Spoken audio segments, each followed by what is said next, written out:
पटवारी भर्ती से पहले नकल रोधी कानून पर लग सकती है मोहर। 10 फरवरी को कैबिनेट की बैठक।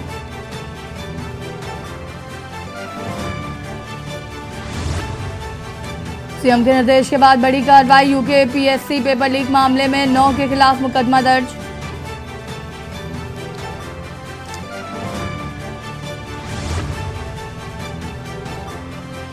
प्रदेश में खुलेगा केंद्रीय आपदा प्रबंधन अनुसंधान केंद्र।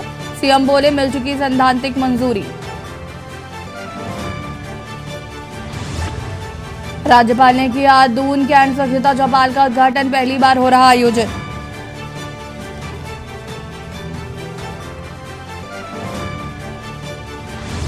जोशीमठ को 4 फरवरी को दिल्ली में होगी एनडीएमए की बैठक। अध्ययन रिपोर्टों पर हो सकती है अहम चर्चा।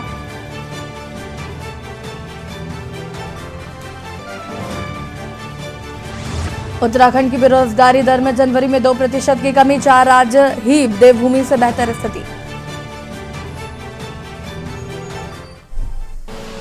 आप देख रहे हैं के न्यूज, खबरों का सारथी। नमस्कार, खबर उत्तराखंड में आप सभी का स्वागत है। मैं हूं आपके साथ यशस्वी शुक्ला। देहरादून से खबर, जहां पर जेईई परीक्षा प्रश्न पत्र लीक मामले में सीएम पुष्कर सिंह धामी का सख्त रुख। आपको बता दें कि हरिद्वार पुलिस की एसआईटी जांच के बाद मुकदमा दर्ज।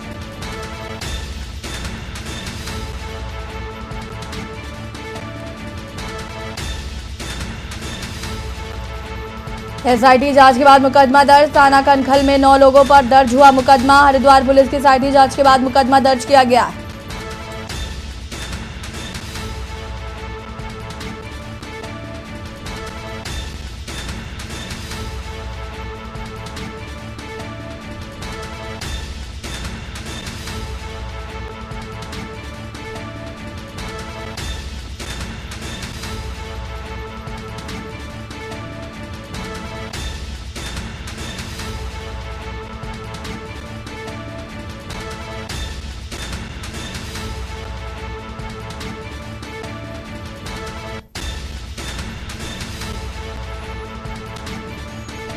मामले में सीएम पुष्कर सिंह धामी का सख्त रुख।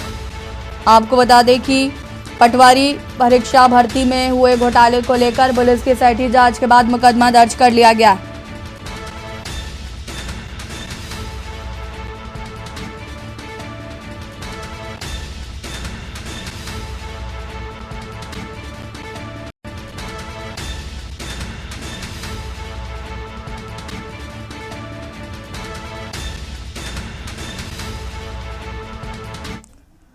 ऋषिकेश में प्रस्तावित G20 सम्मेलन में पहुंचने वाले मेहमानों की सुरक्षा की मुकम्मल व्यवस्था होगी। पुलिस की ओर से कड़ी सुरक्षा व्यवस्था के तहत आयोजन स्थल, होटल सहित रूट पर विशेष पुलिस बल की तैनाती रहेगी।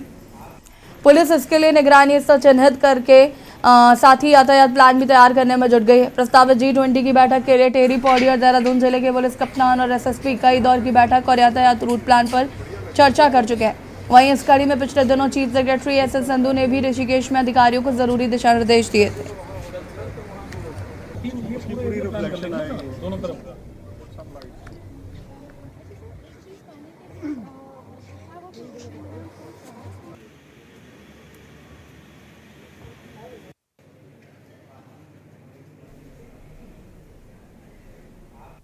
हमारी पूरी तैयारी सुरक्षा की, जो भी इंटरनेशनल नॉर्म्स हैं, हर तरह से जो भी मेहमान आने वाले उनका पूरा ख्याल रखा जाएगा और पुलिस की ओर से विशेषकर सुरक्षा और ट्रैफिक उसकी पूरी तैयारी की जा रही है। विशेष कोई फोर्स की व्यवस्था भी की जा रही है? ऑब्वियसली सब स्पेशल व्यवस्थाएं होंगी।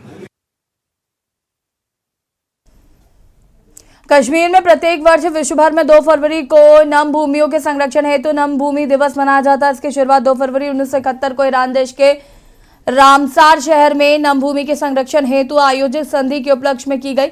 इस अवसर पर तराई पश्चिमी वन प्रभाग व द कॉर्बेट फाउंडेशन द्वारा संयुक्त रूप से एक कार्यक्रम का आयोजन तुमरिया जलाशय में लिया गया।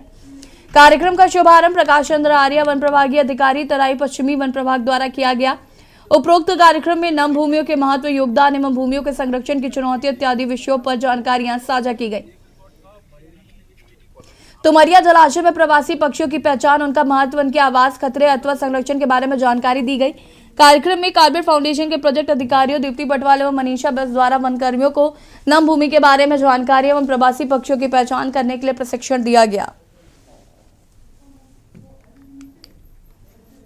कि हर साल की तरह इस बार भी हर डिवीजन में निर्देश प्राप्त हुए कि सभी वन प्रभाग अपने यहाँ बर्ड वॉचिंग का फेस्टिवल आयोजित करेंगे।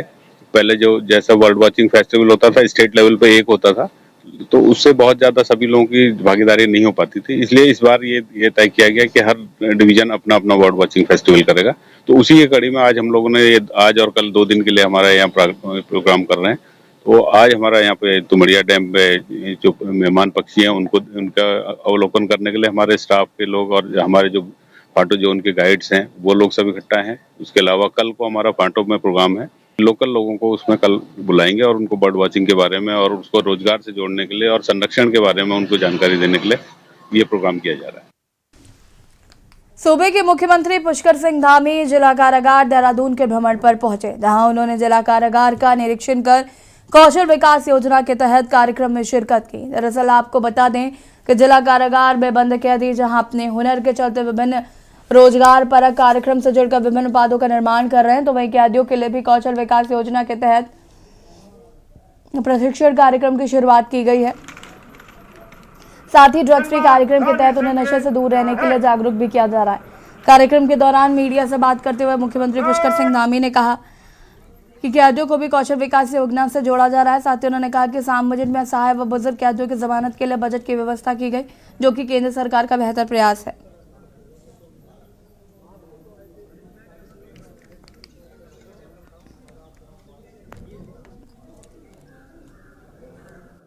देखिए, जेल में भी चूँकि हमारे जो लोग बंद हैं तो सभी समाज के ही लोग हैं और जेलों में ये बड़ी समस्या है। जेल के लोगों को जब कोई जेल में बंद कैदी ड्रग्स एडिक्ट होते हैं तो उनके लिए व्यवस्थित उनको करना शुरुआती दिनों में काफ़ी कठिन होता है।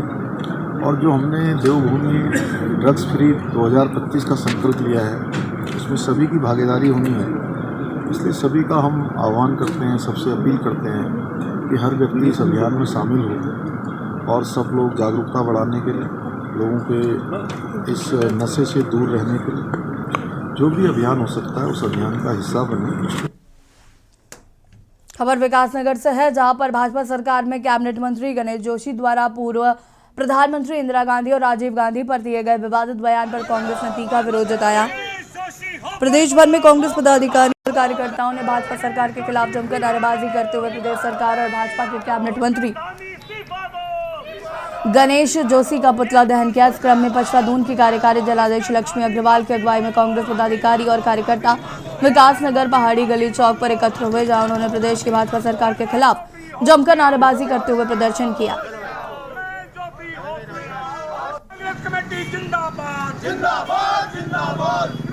भाजपा के तथाकथित मंत्री और नेता गणेश जोशी ने पूर्व प्रधानमंत्री स्वर्गीय इंदिरा गांधी जी और पूर्व प्रधानमंत्री स्वर्गीय श्री राजीव गांधी जी के लिए बहुत ही अमर्यादित जो टिप्पणी करी है उसकी हम कठोर शब्दों में निंदा करते हैं और ये पूछना चाहते हैं भाजपा और आरएसएस के लोगों से कि आज वो शहादत जिन लोगों ने शहादत दी है, एक नहीं दो शहादतें जिस परिवार ने दी है, क्या भाजपा के लोग बता सकते हैं कि जब से देश आज़ाद हुआ उस आज़ादी की लड़ाई से लेकर और आज तक कितने जनसंख्या या कितने आरएसएस या कितने भाजपा के लोगों ने अपना बलिदान इस देश के लिए दिया है। शिक्षा मंत्री डॉक्टर धन सिंह रावत ने राजकीय इंटर कॉलेज जनाला पानी देहरादून का निरीक्षण किया। औचक निरीक्षण में उन्होंने व्यवस्थाओं का बारीकी से जायजा लिया। वहीं मंत्री जी ने व्यवस्थाओं को बेहतर करने के निर्देश दिए हैं। इस दौरान उन्होंने छात्रों से बातचीत भी की।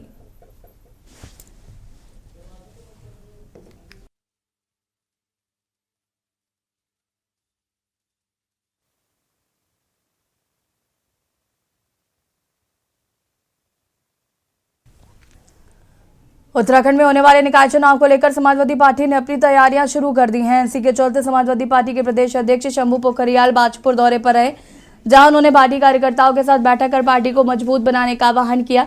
इस दौरान मीडिया से वार्ता करते हुए प्रदेश अध्यक्ष शंभू पोखरियाल ने बताया कि समाजवादी पार्टी उत्तराखंड में निकाय चुनाव को लेकर तैयारियां कर रही है। साथ ही उन्होंने कहा कि समाजवादी पार्टी के राष्ट्रीय अध्यक्ष अखिलेश यादव का उत्तराखंड पर विशेष ध्यान है। साथ ही उन्होंने सपा नेता स्वामी प्रसाद मौर्य द्वारा रामचरितमानस पर दिए गए बयान पर कहा कि स्वामी प्रसाद मौर्य के बयान से पार्टी का कोई लेना देना नहीं है।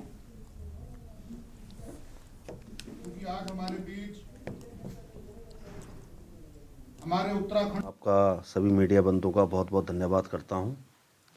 और जहां तक समाजवादी पार्टी का उत्तराखंड में मजबूती का सवाल है, तो समाजवादी पार्टी अभी बहुत मजबूती से उत्तराखंड में काम कर रही है और अभी नए युवाओं को हम ज़्यादा जिम्मेदारी पार्टी में दे रहे हैं ताकि पार्टी पूरे जोश के साथ काम करे। और आज हमारे युवा नेता छोटे भाई श्री अपने अरविंद यादव जी के यहाँ पे आज आप देख रहे होंगे कि तमाम यहाँ युवा हमारे बैठे हैं और युवा शक्ति के साथ हम समाजवादी पार्टी को पूरे उत्तराखंड में अपनी जीत का परचम लहराएंगे। देखिए, उसमें बहुत सारी खामियां रही होंगी, उसमें मैं ज़्यादा कुछ कहना नहीं चाहता। बाकी न भूतो न भविष्यते, अब आगे पार्टी का भविष्य उज्जवल है। जिस तरह से कि युवा हमारे राष्ट्रीय अध्यक्ष माननीय अखिलेश यादव जी का इस टाइम छोटे नेताजी के नाम से वो जाने जाते हैं पूरे देश और पूरे प्रदेश में, और विशेषकर उत्तराखंड में विशेष ध्यान दे रहे हैं। अभी कुछ दिन पहले वो हल्द्वानी आए थे, तो आप ये देखिए कि आने वाले 2024 में हम पूरी तरह से अपने यहाँ पे चुनाव लड़ेंगे और पार्टी को मजबूत करेंगे। ये उनका व्यक्तिगत उनका विचार है। उत्तराखंड में चारधाम यात्रा की तैयारियों पर मंथन शुरू हो गया है। चारधाम यात्रा प्रशासन संगठन की यात्रा व्यवस्था बैठक 7 फरवरी को ऋषिकेश में आयोजित होगी। मिली जानकारी के मुताबिक चारधाम यात्रा व्यवस्थाओं की तैयारियों को लेकर बृहद उच्च स्तरीय बैठक 7 फरवरी से शाम 3 बजे से नगर निगम स्वर्ण जयंती सभागार ऋषिकेश में गढ़वाल आयुक्त सुशील कुमार की अध्यक्षता में आयोजित की जाएगी। वहीं बद्रीनाथ केदारनाथ मंदिर समिति के अध्यक्ष अजेंद्र अजय का कहना है कि पिछले वर्ष के भांति इस वर्ष भी यात्रा सरल और सुगम होगी। सरकार पूरी तरह से यात्रा के लिए तैयार है। आपको बता दें कि उत्तराखंड में 22 अप्रैल से चारधाम यात्रा शुरू होगी। गंगोत्री यमुनोत्री धाम के कपाट परंपरागत रूप से अक्षय तृतीया के दिन ही खुलते हैं, जबकि बद्रीनाथ के कपाट 27 अप्रैल और हेमकुंड के मई माह में खुलेंगे।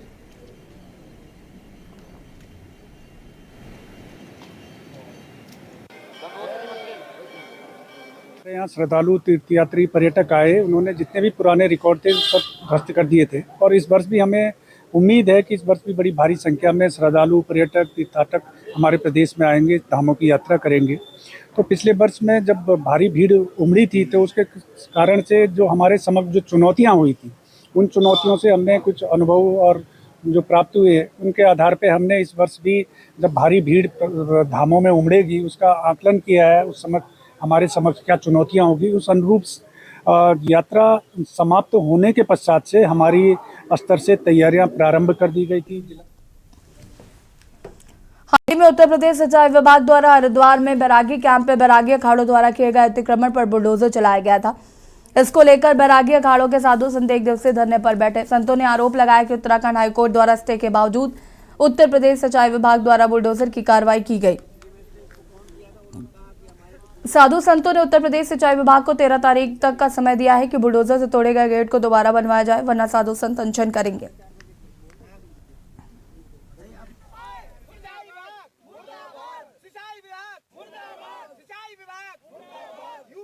सब संत जो है हरिद्वार से वैष्णव अखाड़े के, सन्यासी अखाड़ों के जो भी संत थे सब आज एकत्रित हुए। जो है सबको बड़ा कष्ट हुआ, दुख हुआ कि बार बार जो है हमारे तीनों अखाड़े जो है अनी हैं बैरागी कैंप में, उन्हीं को क्यों परेशान किया जाता है, बार बार उन्हीं पे बुलडोजर चलाया जाता है। सिंचाई विभाग वालों से हम यही कहना चाहते हैं कि मर्यादा को भंग ना करें।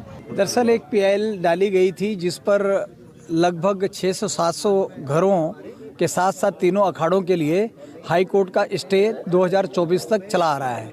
ऐसे में उत्तर प्रदेश के अधिकारियों ने मनमानी करके यहाँ पर गेट को तोड़ा। से हमारे अधिकारियों से बात हुई है यहाँ के एक्सीएन से, वर्धन जी से, तो उन्होंने आश्वासन दिया है कि यदि हमारी से गलती हुई है तो हम गेट बनाएंगे। यदि वो नहीं बनाते हैं तो निश्चित रूप से 13 तारीख को हाईकोर्ट खुल रहा है। हाईकोर्ट उनके खिलाफ कंटेम्प्ट ऑफ कोर्ट और उत्तर प्रदेश सरकार को भी लिखा जाएगा। संतों ने उनको 13 तारीख तक का टाइम दिया है, उसके बाद अगर वो नहीं करते तो फिर हम अनशन करेंगे। अधिकारियों को अपनी मर्यादा समझनी चाहिए और संतों की भी मर्यादाओं को समझना चाहिए। और अगर कोई नोटिस दिया है तो कहाँ दिया है, किसको दिया है, ये भी अवगत कर रहे हैं हमें अधिकारी। नोटिस दिए बिना आपने तोड़ाई शुरू कर दी। रुड़की कोर कॉलेज में 23वीं मार्शल आर्ट राष्ट्रीय स्तर प्रतियोगिता का उद्घाटन खेल मंत्री रेखा आर्य ने दीप प्रज्वलित कर किया। प्रतियोगिता में 20 राज्यों में तकरीबन 450 खिलाड़ी हिस्सा ले रहे हैं। प्रतियोगिता से पहले बच्चों ने सांस्कृतिक कार्यक्रम का आयोजन किया। यह मार्शल आर्ट प्रतियोगिता 1 फरवरी से 3 फरवरी तक चलेगी। खेल मंत्री ने कहा कि खेलों को लेकर सरकार बहुत गंभीर है। ओलंपिक पैरा ओलंपिक विजेता खिलाड़ियों को सरकार ने 1.5 से 2 करोड़ रुपए की धनराशि दी। सरकार ग्रामीण बच्चों को भी खेल के प्रति प्रोत्साहित कर रही है। रुड़की आने का अवसर प्राप्त हुआ और यहाँ पर जो है आज मार्शल आर्ट को लेकर एक प्रतियोगिता यहाँ पर की जा रही है, जहाँ पर सभी छात्र छात्राएँ जो हैं प्रतिभाग करने जा रहे हैं। तो मैं उनके उत्साह को बढ़ाने और सरकार किस प्रकार से उनके लिए काम कर रही है, इस बात की चर्चा उनके साथ में करने के लिए यहाँ पर आज आई हुई हूँ। और मुझे लगता है कि निश्चित रूप से मार्शल आर्ट अपने आप में एक बहुत बेहतरीन कला है, जिसके माध्यम से हम अपनी आत्मरक्षा का जो प्रशिक्षण जो है वो स्वयं में प्राप्त कर लेते हैं। तो ये अपने आप में एक अच्छा हुनर भी है और प्रतियोगिताओं के माध्यम से निश्चित रूप से इसमें चैंपियन बनने का भी मौका मिलता है और निश्चित रूप से अपने प्रदेश का और देश का नाम रोशन करने का अवसर भी मिलता है। खबर हरिद्वार से, जहां पर सनातन परंपरा और हिंदू देवी देवताओं पर देश में कुछ लोगों द्वारा आपत्तिजनक टिप्पणियां की जा रही हैं, तो वहीं संत समाज भी आगे आकर ऐसे लोगों का खुलकर विरोध कर रहा है। आश्रम और अखाड़ों में पढ़े लिखे विद्वान साधु संतों की नियुक्तियां की जा रही हैं। पंचायती महानिर्वाणी अखाड़े द्वारा 2 महामंडलेश्वर का पट्टाभिषेक किया गया। महानिर्वाणी अखाड़े के सचिव और अखिल भारतीय अखाड़ा परिषद के अध्यक्ष महंत रविंद्र पुरी का कहना है कि नए युग की शुरुआत हो रही है। अखाड़ों में युवा और पढ़े लिखे साधु संत आ रहे हैं। पंचायती महानिर्वाणी अखाड़े द्वारा 2 महामंडलेश्वर बनाए गए हैं। एक डॉक्टर है जो वृंदावन और दूसरे पंजाब के रहने वाले हैं, दोनों युवा संत हैं। वहीं महामंडलेश्वर बने युवा संतों में सनातन परंपरा को लेकर काफी उत्साह देखने को मिल रहा है। बड़े सौभाग्य की बात है, हमारा बहुत अच्छा सौभाग्य है जो हमें ये पदवी मिली है और कुंभ में अवश्य में जाएंगे और कुंभ में जो हमारी व्यवस्थाएं रहेंगी वो सारी व्यवस्थाएं की जाएंगी। ऐसा है सत्य सनातन धर्म के लिए ही महामंडलेश्वर पद प्राप्त होता है और जिस तरह भी जैसे भी जरूरत सनातन धर्म को पड़ेगी हम आगे बढ़ करके सनातन धर्म का कार्य करेंगे। सनातन वैदिक परंपरा के साथ में हम जब संन्यासित्व लिए तो संसार को सद्वार्ता शिक्षा सत्कर्म के साथ जुड़ाना ही हमारा मुख्य कार्य है। जो कर्म है लोगों को सेवा देना और नर नारायण का सेवा करना, क्योंकि नर नारायण का सेवा ही मेरे लिए सर्वोत्तर भगवान का सेवा है।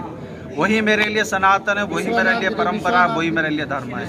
नए युग का सूत्रपात हो रहा है, युवा साधुओं का जो प्रादुर्भाव हो रहा है उसमें अच्छे पढ़े लिखे और चरित्रवान साधु हैं। उसी क्रम में आज श्री पंचायती अखाड़ा महानिर्वाणी के इष्ट देवता भगवान कपिल महामुनि जी के आशीर्वाद से श्री पंच परमेश्वर के सानिध्य में आचार्य जी की आशीर्वाद से 2 महापुरुषों को महामंडलेश्वर पद पर अभिषिक्त किया गया है, जिसमें एक तो स्वयं डॉक्टर है, पढ़े लिखे वृंदावन में रहते हैं और दूसरे जो है वो पंजाब में रहते हैं। दोनों युवा संत हैं और मुझे आशा है अखाड़े की परंपरा और सनातन धर्म की जो संन्यास की परंपरा है उसका पालन करते हुए विश्व के अनेकों भागों में धर्म प्रचार का कार्य करेंगे। हल्द्वानी में नगर निगम और जिला विकास प्राधिकरण ने भारी फोर्स के साथ बनफूलपुरा के नगर निगम और जिला विकास प्राधिकरण में भारी पुलिस फोर्स के साथ संयुक्त रूप से 2 अवैध बिल्डिंग पर जेसीबी चलाकर ध्वस्त कर दिया। बता दें कि बीते दिनों कुमाऊं कमिश्नर दीपक रावत ने यहां छापा मारकर अवैध निर्माण को ध्वस्त करने के निर्देश दिए थे। कमिश्नर की छापेमारी कार्रवाई के दौरान स्थानीय लोगों ने न सिर्फ सरकारी कार्य में बाधा डाली बल्कि अधिकारियों व कर्मचारियों के साथ अभद्रता भी की। लिहाजा 5 नामजद और 200 अज्ञात के खिलाफ मुकदमा भी दर्ज किया गया। नगर आयुक्त पंकज उपाध्याय का कहना है कि एक तो अवैध निर्माण किया गया, ऊपर से प्रशासन के ऊपर दादागिरी दिखाई गई, जिस पर मुकदमे की कार्रवाई की गई है।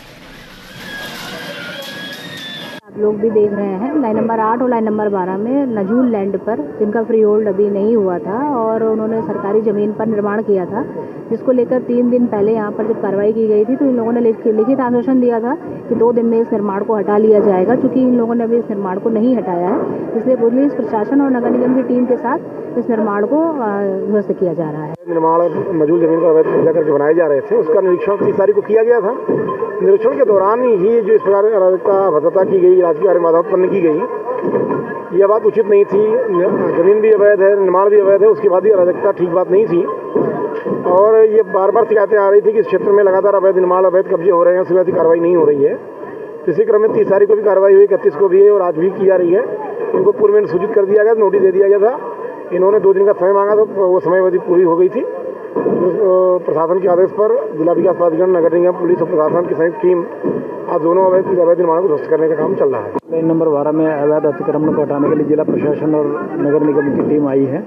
यहाँ पर पर्याप्त पुलिस बल का इंतजाम किया गया है। मैं स्वयं उपस्थित हूँ यहाँ पर और जो अवैध अतिक्रमण को हटाने का कार्य है वो शांतिपूर्वक चल रहा है। हल्द्वानी में बहुचर्चित बनपुरपुरा क्षेत्र में रेलवे अतिक्रमण मामले में 7 फरवरी को सुप्रीम कोर्ट में सुनवाई होनी। उससे पूर्व प्रशासन, रेलवे, वन विभाग द्वारा संयुक्त रूप से सर्वे किया जा रहा है। जिलाधिकारी धीराज सिंह का कहना है कि जिले में पहली बार नई टेक्नोलॉजी के साथ ही भूमि सर्वे कार्य हो रहा है। राजस्व की भूमि और रेलवे की भूमि का सर्वे कर सटीक नक्शा जो है वो तैयार किया गया है। अब लेखों में दर्ज नक्शे का ऐलान किया जाएगा। जिलाधिकारी धीराज सिंह ने कहा कि जल्द ही सर्वे और सीमांकन का कार्य पूरा होगा। सभी टीमें संयुक्त रूप से रोजाना बनपुरपुरा क्षेत्र में सर्वे कर रही हैं। गौरतलब है कि बीते 20 दिसंबर को नैनीताल हाईकोर्ट में रेलवे अतिक्रमण 1 सप्ताह में खाली करने के निर्देश दिए गए थे। जो पहले 2016 में कभी सीमांकन हुआ है तो उसमें रेलवे के मैप के आधार पे हुआ, वो भी समय समय पे रेवेन्यू का जो स्टाफ था उन्होंने उनको असिस्ट किया, पुलिस फोर्स भी उसमें साथ थी। क्योंकि हमें अभी जो नजूल भूमि है और रेलवे की भूमि है उसके स्टेटस के बारे में जानकारी हमें देनी है, इसलिए ये जॉइंट सर्वे हम लोग करा रहे हैं जिसमें रेलवे की पूरी टीम है, रेवेन्यू की हमारी टीम है और फॉरेस्ट की टीम है।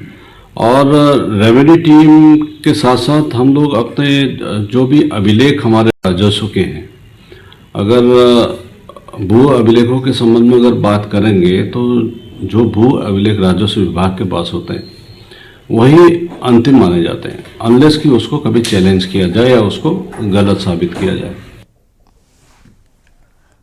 रुड़की क्षेत्र में एचओआरडीए की अनुमति के बिना अवैध निर्माण का खेल जारी है। यहाँ मानकों को ताक पर रखकर बड़े बड़े बेसमेंट खोदे जा रहे हैं जिसमें कभी भी बड़ा हादसा हो सकता है। वही संबंधित अधिकारी इस बारे में साफ तौर पर कुछ भी कहने से बचते नजर आ रहे हैं। बता दें कि हरिद्वार रुड़की विकास प्राधिकरण के द्वारा अवैध निर्माणों के खिलाफ कार्रवाई के नाम पर औपचारिकता की जा रही है।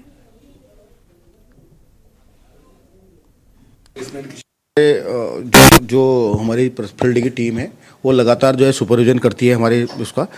सिविल लाइन को क्षेत्र का सिविल लाइन में अपवाद हो सकते हैं को छोड़ के सिटी के अंदर कोई भी हो 95% में गारंटी दे सकता हूँ सबके मानचित्र स्वीकृत होंगे। और रही बात बेसमेंट की और बेसमेंट या विचलन करने की, उसके संबंध में हमारे जो है परीक्षण हम करते हैं, आपकी जैसे शिकायतों के आधार पर भी करते हैं और उसे हम अपनी नैतिक ड्यूटी के आधार पर भी करते हैं, तो हम उस पर विधिक कार्रवाई हम अमल में लाते हैं। उत्तराखंड हाईकोर्ट ने यूके SSSC पेपर लीक मामले में आरोपी व लखनऊ का RMS कंपनी के मालिक राजेश कुमार चौहान को अंतरिम प्रार्थना पत्र सुनवाई की। मामले को सुनने के बाद वेकेशन जज न्यायमूर्ति शरद कुमार शर्मा एकल पीठ ने उन्हें अपनी पत्नी के इलाज करने के लिए 7 दिन की शॉर्ट टर्म जमानत दे दी है। राजेश चौहान ने उच्च न्यायालय में प्रार्थना पत्र भी दिया। थार कोर्ट में उनके प्रार्थना पत्र को स्वीकार करते हुए मानवता के आधार पर शॉर्ट टर्म जमानत दी गई है। यूके SSSC के तहत सचिवालय रक्षक व वीडियो भर्ती परीक्षा का पेपर लीक करवाया गया था। STF टीम ने उसे 27 अगस्त 2022 को गिरफ्तार कर जेल भेज दिया था। राजेश कुमार चौहान लखनऊ की RMS प्रिंटिंग प्रेस का मालिक है और इसी प्रेस से पेपर लीक करवाया गया था।